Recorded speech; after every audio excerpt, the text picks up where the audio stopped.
Good afternoon বন্ধুরা, কেমন আছো? আশা করি সবাই ভালো আছো, আমিও ভালো আছি। এই দেখো টমেটো কাটা, এখানে পেঁয়াজ কাটা, এখানে আলু বেগুন, আলু আর বেগুন।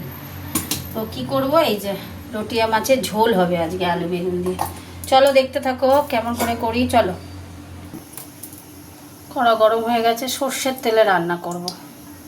তেলটা দিয়ে দিলাম, তেলটা একটু গরম হোক। তেল গরম হয়ে গেছে, শুকনো লঙ্কার একটা তেজপাতা দিয়ে দিলাম।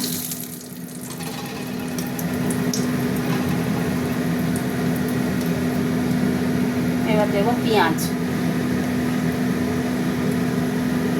লঙ্কাটা একটু ভাজা ভাজা, পেঁয়াজ দিয়ে দিলাম।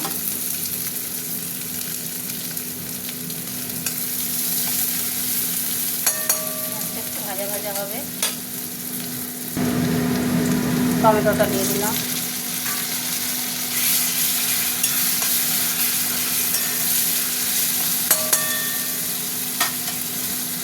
এবার আমি আলু বেগুনগুলো দিয়ে দিলাম। আলু বেগুনগুলো ভাজা ভাজা হবে, তারপরে মশলা দিয়ে করবো।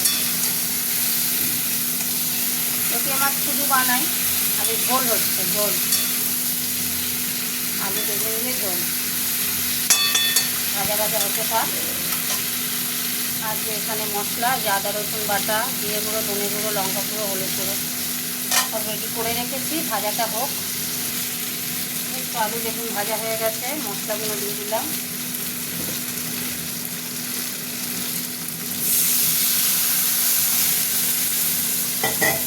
এবার দিয়ে দেবো একটু নুন দেবো,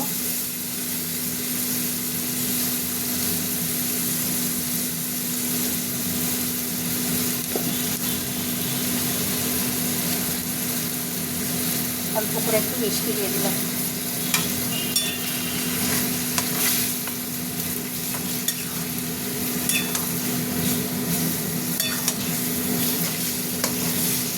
মশলাটা ভাজা কষা হোক। এরকম তেল ছেড়ে দিয়েছে, কষা হয়ে গেছে আমার। এবার জল দেবো, খুব বেশি জল দেবো না, মাছের থেকেও তো জল বেরোবে। জল দিয়ে দিলাম।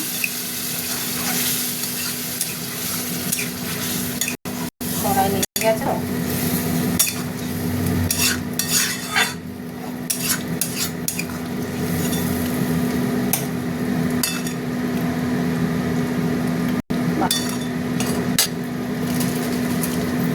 আর একটু মিষ্টি দিয়ে দিলাম।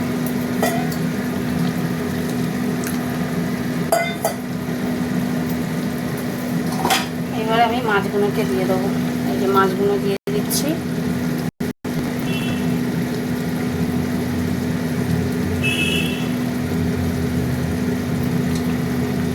গোটা গোটা মাছ একদম।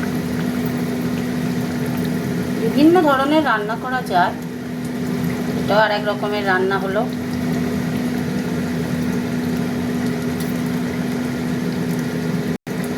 ভালো লাগে আলু বেগুন দিয়ে মাছের ঝোল খেতে ভালো লাগে।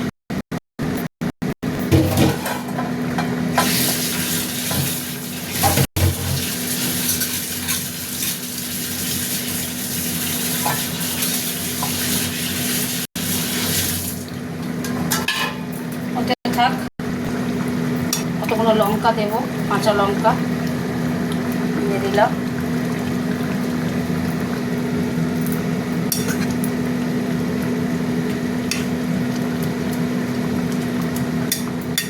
চাপা দেবো না, হতে থাক।